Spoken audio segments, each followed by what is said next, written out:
Ukraine accused Moscow on Thursday of forcibly relocating hundreds of thousands of Ukrainians from their besieged homes to Russia, where officials believe many will be held as hostages to negotiate surrender from Kyiv. Lyudmyla Denisova, Ukraine's ombudsperson, said 402,000 people, including 84,000 children, have been deported against their will. Russia gave nearly identical figures of those that have been relocated, though claimed that the people wanted to leave. Russian Colonel General Mikhail Mizintsev on Thursday said that the roughly 400,000 people evacuated to Russia since the invasion began were from the Donetsk and Luhansk regions in eastern Ukraine, which are predominantly Russian-speaking and have close cultural ties with Moscow. Russian authorities said they are providing accommodations and dispensing payments to the evacuees. Donetsk Region Governor Pavlo Kirilenko, however, claimed that people are being forcibly moved into the territory of the aggressor state. Denisova said those removed by Russian troops included a 92-year-old woman in Mariupol who was forced to go to Taganrog in southern Russia. Ukrainian officials accused Russians of seizing people's passports and moving them to filtration camps in Ukraine's separatist-controlled east before sending them to various distant, economically depressed areas in Russia. Some could be sent as far as the Pacific island of Sakhalin north of Japan, Ukrainian intelligence said. Those taken are being offered jobs on the condition they don't leave for 2 years.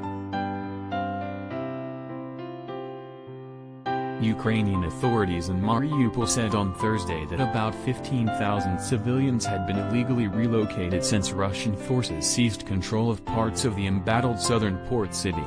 The city, which has a population of 400,000 in peacetime, has seen some of the worst fighting of the war. Ukrainian officials say the situation for civilians in the city is dire without access to food, water, power or heat.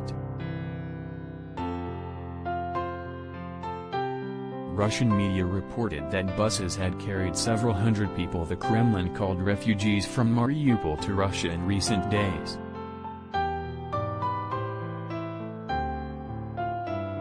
Kirilenko said that Mariupol's residents had been fed false claims about Ukraine's defeats by Russian forces to persuade them to move to Russia.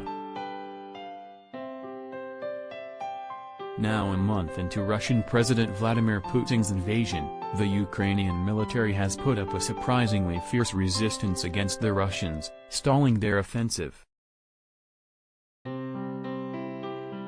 The sides continue to trade heavy blows in the fighting. Ukraine's navy said it sank a large Russian landing ship near the port city of Berdyansk that had been used to land armored vehicles. Russia claimed to have taken the eastern town of Izium after fierce fighting. At an emergency NATO summit in Brussels, Ukrainian President Volodymyr Zelensky again pleaded with the Western allies via video call for planes, tanks, rockets, air defense systems and other weapons, saying his country is defending our common values. President Joe Biden, who attended the summit and plans to travel to Poland Friday, assured Zelensky that more aid is on its way.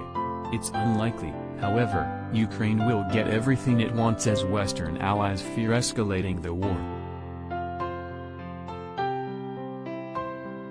Ukrainian troops have halted the Russian advance outside of the capital of Kyiv and other areas, raising fears that a frustrated Putin will resort to chemical, biological or nuclear weapons.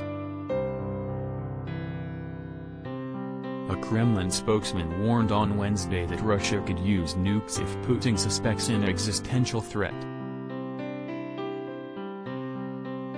With post wires.